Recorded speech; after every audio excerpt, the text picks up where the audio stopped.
Good evening, everyone, and welcome to the August 20th, 2026 City Council work session. Before we start, I'd like to say we have a few things we do need to cover in executive session, so if we can make everything as brief as possible, it would be much appreciated. And we'll start off with Mr. Masisclis. Good evening, Mayor. This is just a small pension-related benefit that the city will be offering the city clerk. That is all. Thank you.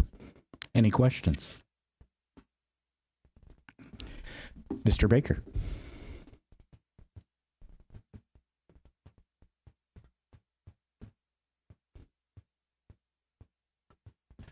Mayor, Council, good evening. Good evening. The first motion bring before you is for agreement to enter with Vickers Demolition for the 301 East State Street property to demolish the property, remove the tree line, and do the asbestos abatement. We had 3 quotes. They were the second lowest, but the lowest person backed out, withdrew their bid. Any questions? The second thing is a motion to enter award Normac Paving, the local paving, for 2026. They've done several projects in the city before with great success. Any comments on that? Does this include the paving at the park, or is this just streets? It's the streets, which I was asked a question before by Mr. Croucher. The streets portion of it is 1.76 centerline miles, and it's 3.52 lane miles. And then the park as well. In addition to that, we're looking at a little bit of extra stuff to pave 6 alleys and perform some transverse cracking on Peyton from Sal to Dell. And I'll be bringing that motion to you at the next council meeting. Just a quick question, and this is the first time I brought this up here. It would be interesting to see if we would prepare to do our own side streets and how much it would cost for us to go ahead and implement a program that during the summertime we could go ahead and repave ourselves to a certain extent. Major roadways, I understand we need to bid those out, but smaller side streets, just to see what that would run. For our staff to completely. Yeah, we would need extra staff. I get that, but what we would be looking at. We could rent a mill machine, but a paving machine is going to be a few $1 million, probably $5 to $6 million. Oh, it's a little bit more than I thought it would be. Yes, sir. They're expensive. Okay, thank you. The third thing we have is a motion to award WG Stang the 2026 water line replacement project over on the north side of town, North 1st Street, North 2nd, Union, Rosa, which will be all new paving, all new sidewalks, curbs, whatever it needs, plus new water lines. And there's 63 of them on this project. And they'll get meter pits put in the front yards as well. So part of the meter replacement project and water loss project as well. And that is funded in large part by an OPWC match. And with that, we've already applied for the 2027, which is East Home Avenue. Same project, just a different location, and we'll keep moving forward with that as long as we possibly can. The fourth thing we have is something we've been working on for quite a while. It's motion to award Capital Electric line builders to move to a Wavetronics digital system for East State Street at North Miami and at South First. And then that would put all the pedestrian crosswalks back in order and everything else. All the preemptive would still be there. The original equipment will be staying in the cabinets and functioning. The digital upgrade is an addition to what equipment we already have. And that should help out with the timing of the lights and everything else. Because we've come to find out that our side streets don't have traffic loops. We haven't paved them, so we don't know. Now we know. So that's what it really boils down to, the quick version of it. Any questions on that? That's all I have. Thank you very much. Thank you. Lieutenant Austin Scott.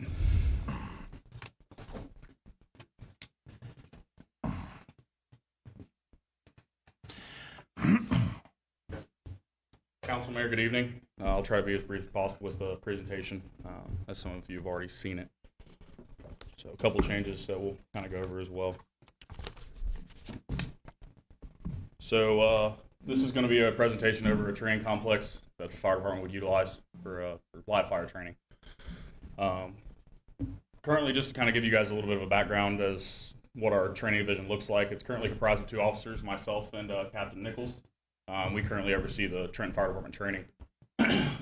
We have a total of 10 instructors, fire and EMS instructors on the department, 7 of which are those fire instructors. So we're able to do a lot of our CEs in-house and get our members the CE hours that they need. We like to bring a professional and developmental approach to all of our trainings. Every training we do has a purpose, which is the goal for our department is to better develop our members for the future. We regularly host our joint training exercises with our mutual aid partners such as St. Clair Township, Madison Township, Wayne Township, so on and so forth, because we rely on them to come to major incidents within the city such as structure fires, auto accidents, EMS calls, and if we request a helicopter, etc. Go to the next slide. Our current training needs, we recently underwent an ISO audit. We were fortunate enough to go from a class 4 to a class 3. Which is a pretty big step for our department. Of the areas we were lacking in, one of them was training. Of the 9 possible points we could have received, we got 3.28. One of the reasons behind that is because we don't have a dedicated training facility. When we send our members to live fire trainings, they're going to other departments, other municipalities, other states even, to perform those live fire training exercises, such as the City of Monroe, City of Fairfield, Fire Department Training Network, and Indianapolis. This isn't due to lack of our current training model. We fulfill hours as much as we can, but ISO requires live fire training. It's 18 hours per member per year. To kind of put that into reference, we've got 50 or so members on the department. So those hours are a little bit difficult to fulfill, and they're not very cost efficient when you have to send that many people out. As I said earlier, we went to class 3. Of the fire department section, training is approximately 50% of the overall ISO evaluation, so we kind of take a lot of pride in making sure we're hitting those points. The better ISO rating for a fire department carries better insurance rates for residents and businesses within the city. It's also very attractive to new businesses coming into the city and economic development. Simply put, it's not just a fire department asset, it's a good ISO rating is a citywide asset. Overall, it helps reduce insurance rates, support economic development, protects property value, and demonstrates that the city puts an emphasis on providing the highest level of public safety that we can. Strong ISO rating is one of the few public safety metrics that can be directly tied to measurable financial benefits to residents, businesses, and the city's long-term overall growth. I'm going to kind of stand over here. So how do we improve? The most attainable way is, as I said, it's a live fire training facility. It would not only be for us, but for our mutual aid partners. As I said earlier, we rely heavily on them. We can't operate on a fire team by ourselves. It enables us to perform training such as live fire operations, search and rescue, ladder operations, hose line deployment, technical rescue, ropes, anything like confined space, EMS operations even. We can divvy out scenarios in a building like this, and then pump operations. So all things that you guys probably know that we already do, we can do them at a higher level, at a larger scale. And it would also allow us to achieve the ISO benchmarks on a yearly basis, hitting those hours for our members to maintain or even improve the current ISO rating that we currently have. Recently, we were fortunate enough, Captain Nichols and I were sent to Indianapolis to the Fire Department Training Network. It's a training facility that's probably the best in the world, and it actually covered how to build these, construct them, design them. These props are gonna maybe sound silly, they're based out of shipping containers. They've become a staple in the fire service training world due to their budget friendliness, one, and two, their condition realism. Exposing firefighters to top tier fire service training, and we have that in our backyard. That's pretty awesome. All while alleviating costs, of course. So, acquisition benefits, member development. We hire people from all walks of life in the fire service, whether you're fresh out of school or you've been in the fire service for 20, 25 years. You can learn something new every day. Being able to develop our members from the standpoint of doing it in-house, I think that's invaluable. Safety and situational awareness. Unfortunately, we're not fighting fires every day. But when we do, we like our people to be as up to par as possible. And this will only help them with their situational awareness. Being in a blacked out environment, when it's hot, you're crawling around, you have to revert back to your senses, right? Professional development and career advancement. There's a group called the Butler County Working Group. I'm not sure if anyone's heard of that. It's a group of members of the fire service here in Butler County who have established a training corps where every department in the county has the ability to perform these trainings. And speaking with members of that, the possibility of us hosting some of those trainings could happen. So the trainings such as company officer decision making, tactical ticketing, which is the thermal imaging cameras, engine company operations, truck company operations, all stuff that we do on a daily basis. We just won't have to travel to get there. Public safety, better firefighters is better overall public safety. I know the people when we respond to their houses, they're pretty fortunate that they're getting a level of service, and I can say that with pride.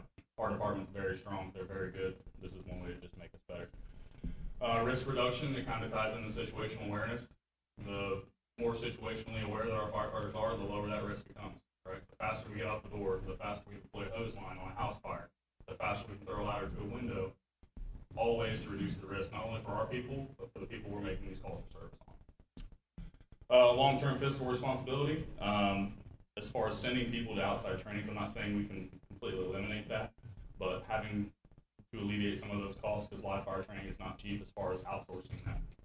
We'll be able to host this in our backyard. And if we're approached at some point by outside departments, they would help pay for instructors, kind of stuff like that, that it's a county-wide asset almost at that point, which is attractive for retention as well. The dedicated fire training center is not simply a training ground, it is a community asset, as I said. It strengthens firefighter performance, supports a stronger ISO rating, helps control insurance costs, reduces property loss through risk reduction, improves firefighter safety, situational awareness, enhances regional partnerships. I'm big on that because if we rely on St. Louis Township, Madison Township, Fairfield Township, Monroe, the likes of our first alarm part, we all are working together, these teams are going to go a lot better. And demonstrates the city's commitment to providing exceptional public safety services. I apologize.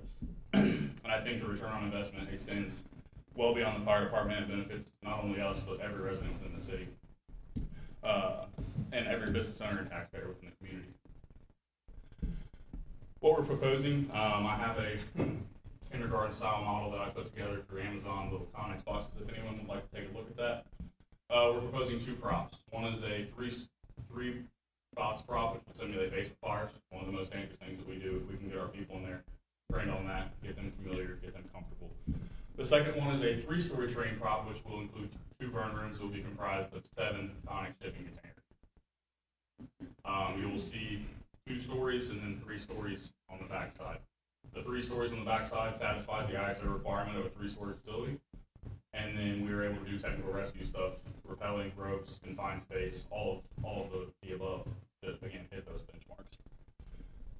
As I said, it will grant us the most possible points for an ISO audit for the facility itself, and this will allow us to adequately provide the number of training hours per member per year, which I said earlier was 18. Proposed location, and if you guys have any questions throughout any of this, please don't hesitate.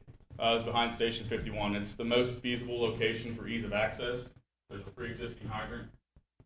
Per NFPA 1403, you have to have an adequate water supply to perform live fire training. Allows for future growth and additions to our training facility, supply storage, and facility upkeep.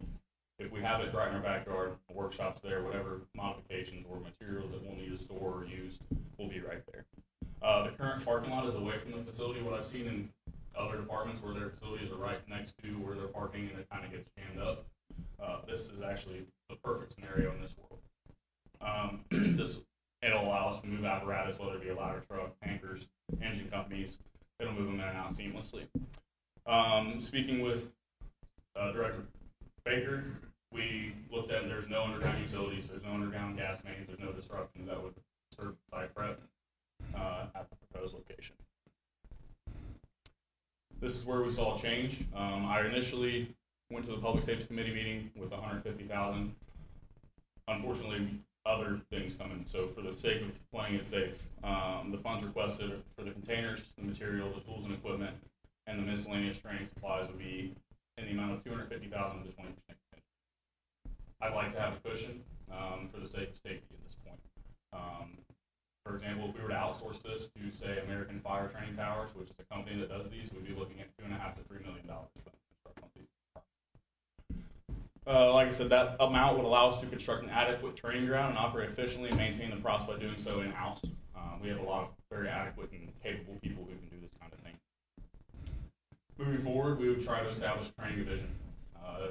You would be comprised of 8 people, 4 officers, 4 line people who are also instructors.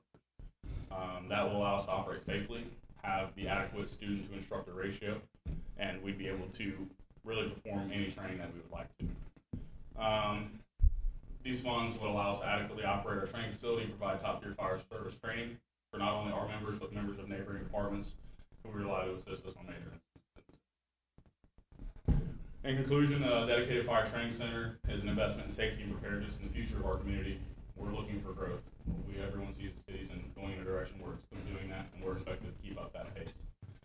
While its primary purpose is to provide firefighters with realistic and consistent training opportunities, the benefits extend far beyond the fire department and positively impacts everybody sitting in this room and everybody that lives or comes through the city.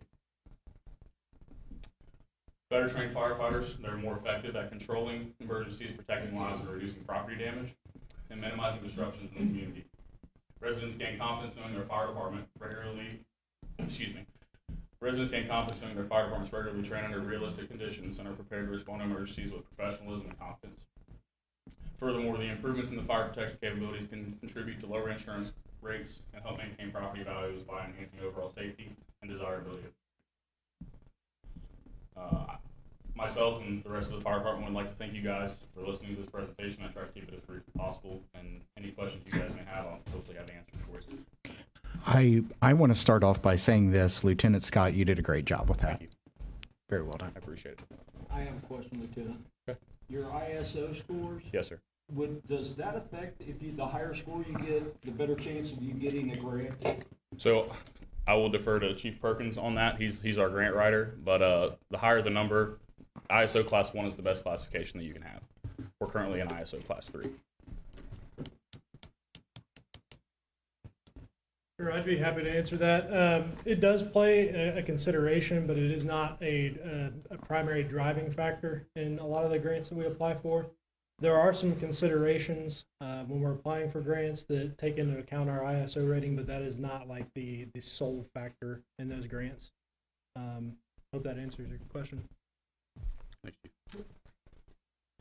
Well, I had 3 questions, but you answered them all 3. That was a great presentation. Well, thank you, sir. Appreciate that. Yeah, I had 3.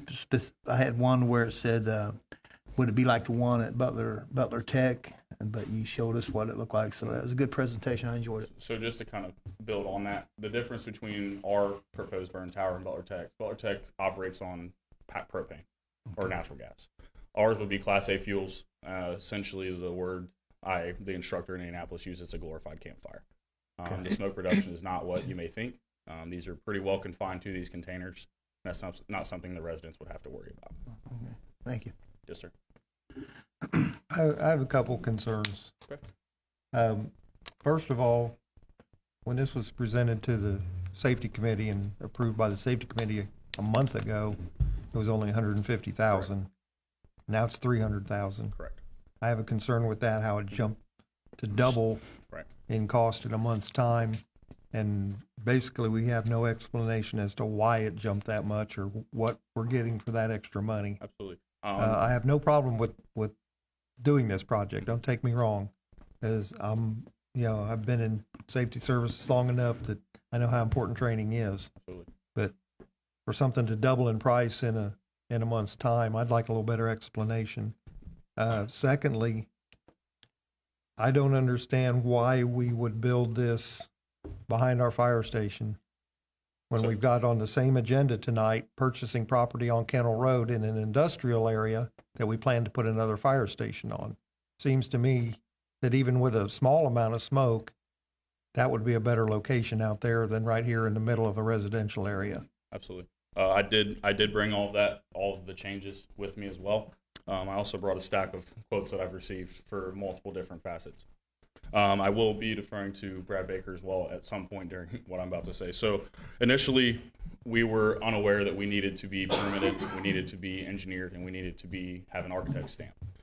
We sat down and had a meeting with Service Director Baker, talking about gravel, a fence to keep out children, all that other stuff, for the sake of safety. Looking at fence costs for what we would need, it's about $20,000. Engineers and architect stamp, I'm not sure what that's going to end up costing, but for the sake of making sure we have that cushion, we were advised that to ask for the 250 with the 20. Our goal is to stay under. We don't want to run out. As I said earlier, looking at a company to come in and build this and install it for us is that $2.5 to $3 million range. And that's unfortunate. That's the way of the world. And the departments in the surrounding areas, they're building these things. They're doing them in-house because they're so budget friendly and they're really unmatched anywhere else in the country. That's kind of where we're leaning towards. And I'll defer to you, Brad, if that's okay, as far as to answer the second question is the location.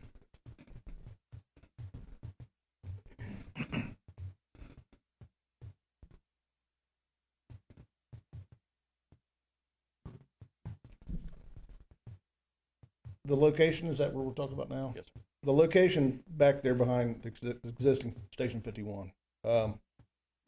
We have plenty of land back there. There is no utilities in the way, and like he talked about, the parking area that they can utilize to perform the training with different apparatuses.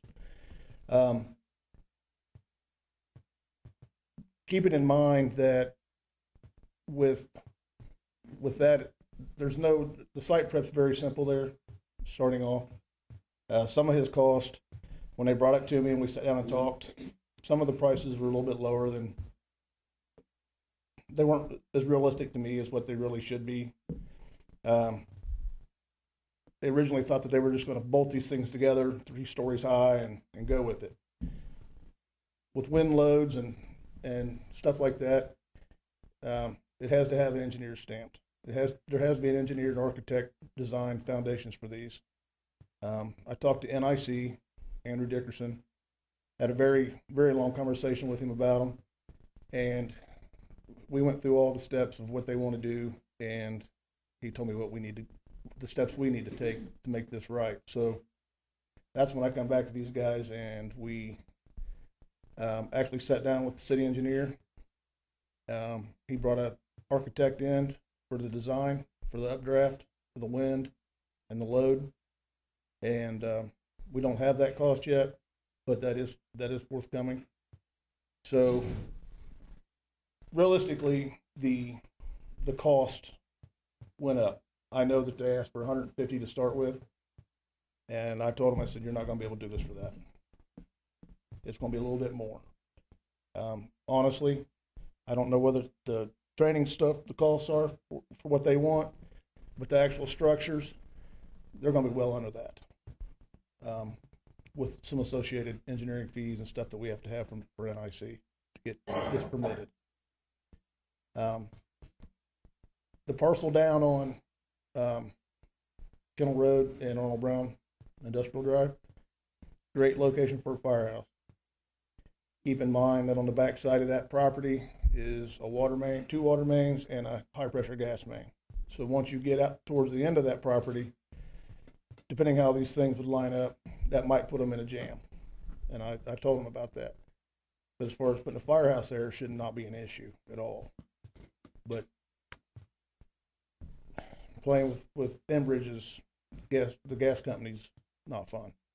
So anyways, that's the location that was chosen. They also looked at the location up here on North Miami, the parcel that we own to the north of the firehouse. Had very deep conversations about not putting this structure where if we ever do something where we drive, we remove that house, or we make an entrance from there for some reason, not to block that. So there's been a lot of thought in it. I hope that answers some of your question, but there's the engineering and architect stuff is what, and some of the material costs originally from what they thought it was going to be is quite a bit higher than what it was a while back. Okay, thank you. If I could. So the construction of these buildings is not only just material. It's not only boxes. It's not just plate, steel, and C-channel. These aren't only to be used for live fire. We can do multiple different drills. We can do multiple different evolutions. This also includes the cost of fire resistive training dummies we currently don't have, smoke machines, which we currently don't have, any other training props, windows, metal, ropes, stuff that we can use. And not only that, but material, burn material. With that number, we can operate this building for a good long while without having to purchase other material. That is the hope, and that's kind of where a lot of the other cost comes from, is because it's not just putting these buildings together and lighting a fire. There's walls that go inside, there's doors, stairs, and then to do search training, you have to have dummies. Just to kind of give you a ballpark, one training dummy the size of me is about $4,500, and that's pretty standard across the fire service, and you're not going to find them much cheaper. A smoke machine to create zero visibility conditions is about $3,500. All stuff that once you start adding it up and you really start taking a look at it, I had quotes for shipping containers at $25,800 for 12. I have quotes for just about everything that you might need to see. Forcible entry doors, 3 forcible entry doors is $21,000. Of that $21,000, those 3 doors, 2 of which would be integrated into these buildings to be utilized whenever we're making entry into and out of. That's the way of the world in the fire service. Things are not cheap, unfortunately, but we are trying our best to mitigate those finances as much as we can. And unfortunately, that number did go up, but I think it's still very, very attainable as far as accomplishing what we want to accomplish. So I hope that I was able to answer your questions with the help of Mr. Baker. Thank you. How much does it cost our fire department to go train like in a facility like you're wanting to build at another place? So actually in October, 5 of our members are fortunate enough to go to Indianapolis again to train in these containers. That class is $1,800 a person. Per person? Yes, sir. I will also add the additional backfilling of staff time on our station is probably the bigger cost even than the attendance of the actual training. You have to fund the 5 guys. You have to pay them their hourly rate when they're off, and you have to backfill them the 5 individuals that have to physically be working at the station. But my understanding that having the training on site, you would not have to backfill. That's correct. That is correct. And not only that is these, a lot of our members are putting in their own time, right? On their days off, they're going to these trainings. They're investing in themselves to invest in the department. The return on investment that our members provide is absolutely astronomical to me, and I've never seen it anywhere else. Even at my full-time job, people want to get better. They want to train. They want to see this department continue to grow and move towards the future. They also did they spend the night in Indianapolis? We did. Get mileage, things like. So we're looking at $20,000 for 5 people. Right. Just rough. So If we get this, would we be able to host people to come to ours and Absolutely. and receive? absolutely. Oh, okay, Yep. So so it could bring in money also. we could. It's very difficult to invite someone to come train and be like, hey, by the way. Yeah. But if we're approached by a department outside, say for instance, and I use this as solely an example, Milford Township, they need to get their hourly live burn hours, right? They come to us, they say, hey, we'd like to use your tower. We would find a cost. For example, the city of Monroe, they charge $250 an hour. And I work for the city of Fairfield full time, we charge $150 an hour. That's all stuff that we could kind of navigate once it's solidified and we're operating well. But that is something that could happen, and we host joint exercises regularly between ourselves, St. Clair Township, Madison Township, our immediate mutual aid partners. We do a lot of that kind of training. Thanks. If there was another location hypothetically down the road that made more sense, is there any ability to just release it? There is the ability to move them. Now, crane costs and stuff like that, they will be associated, but that is a possibility. I will say that once this groundwork is laid, it's a lot easier to kind of keep them where they are. They're not bolted into the ground. They sit on concrete footers. They do need airflow underneath of them. They're about 10,000 pounds apiece. That's empty.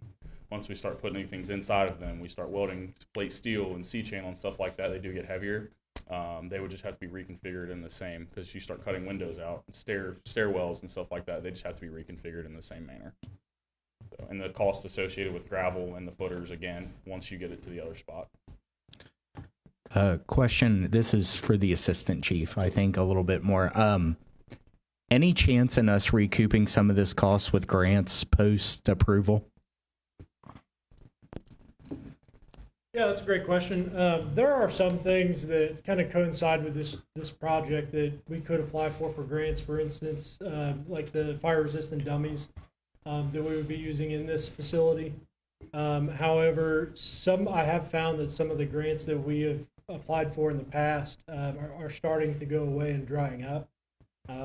In a perfect world, we would like to cover all of this via a grant, but unfortunately, that's just not feasible for a project of this size.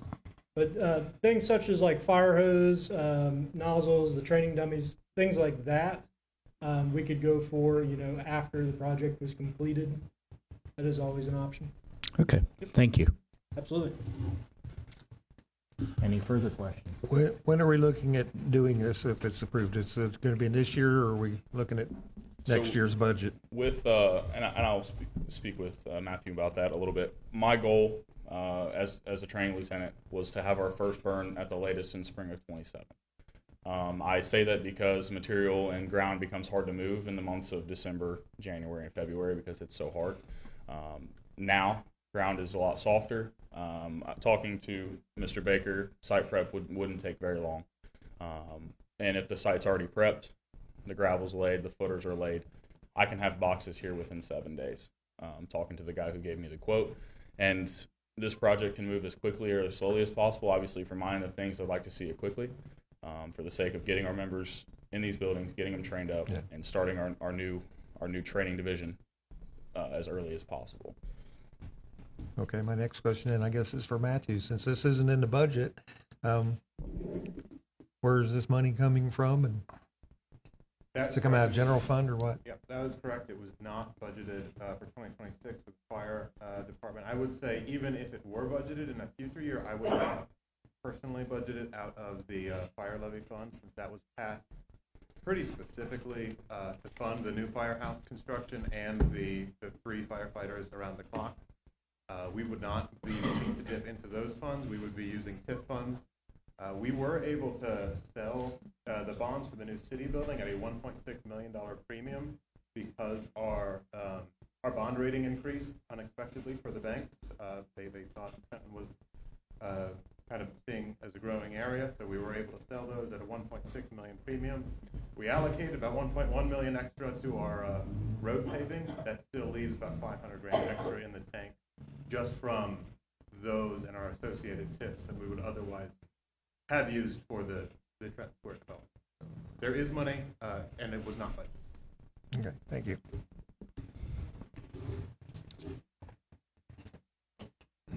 Anything additional? Thank you very much. Wonderful job. Thank you, Council. City Manager Nichols. Thank you, Mayor Perry. I'm going to go over some project updates. So as it relates to the city building, the parking lot is scheduled to be paved next week. Waiting on Basin 3 to be completed first. The block masons are installing interior walls. The concrete flower plot planters are 75% installed, and then column pours will follow those. We're still on track to have the building dried in by early September. Basin 3 is nearing completion. As it relates to the collector roads, the street lights are installed and functioning as of 3 days ago. Sidewalk installation has been delayed because of the rain, but the intent is to begin that soon.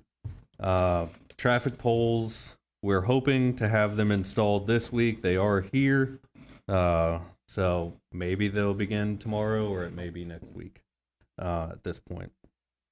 As it relates to the splash pad, as of 3 days ago, 1.5 million gallons of water has been used for the splash pad. The elevated water tower, the pedestal crew is demobilized, interior steps and platforms are installed, and the tank crew is mobilizing to begin setting the tank on the top. As it relates to the missing sidewalk on Hamilton Trenton Road, we finally have a right-of-way work agreement that's been signed with one church, and now we're looking at getting quotes to include that stretch of land in front of one church as well with the sidewalk. So that would eliminate that gap. The EV charging project, bid opening is scheduled for end of August, and then it will come to you all for review and approval.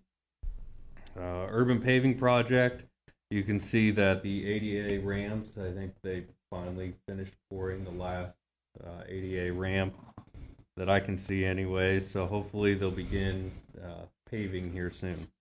As it relates to the baby box project, production has started by the Safe Haven Company on the baby box, and staff is reviewing the agreement with regards to the installation information so we can get quotes and get an understanding of the total cost of the installation of it all, not just the baby box itself. And then everything else is what would be discussed tonight as future projects to be included. That's all that I have as it relates to project updates.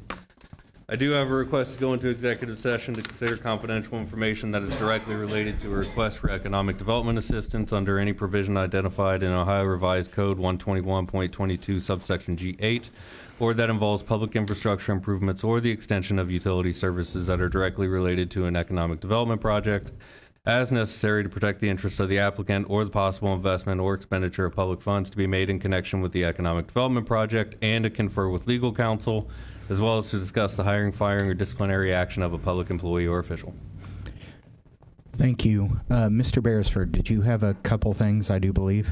In relation to the light poles and our veteran banners, council asked last meeting how many poles there are, and we have over 30 poles that will be in that area. So in 2027, there will be opportunity for our Hometown Hero banner program to expand. So have that update, and then with our boards and commissions, we are looking at vacancies in our Parks Board and our Community Improvement Corporation, as well as our Planning and Zoning Committee, that those applications are due in 8 days. All right. Thank you very much. Is there anything from council? The only thing I would like to add is this. This Saturday, obviously, is our Picking in the Park Bluegrass Festival. We're still looking for volunteers. We were short a couple, so we hired from the company that's provided the inflatables to man 2 of them for the later shifts, but we still need 1 person. I believe they will be making sure everybody is safe for the hayride, so we're just looking for 1 more volunteer to fill the whole event. So if you're looking to volunteer, just speak to Stas, and we'll be able to set something up. And with that, any other council comments? All right, I will entertain a motion to go into executive session for the reasons stated by City Manager Nichols. So move. Second. Councilman Rourke and Councilwoman Butts. Roll call, please. Mr. Rourke? Yay. Ms. Butts? Yay. Vice Mayor Croucher? Yay. Ms. Montgomery? Yay. Mr. Prophet? Yay. Mr. Nichols? Yay. Mayor Perry? Yay. We are going into executive session at 7:08 p.m. No other business will be conducted in work session, and we'll begin the council meeting promptly at 7:30. Let's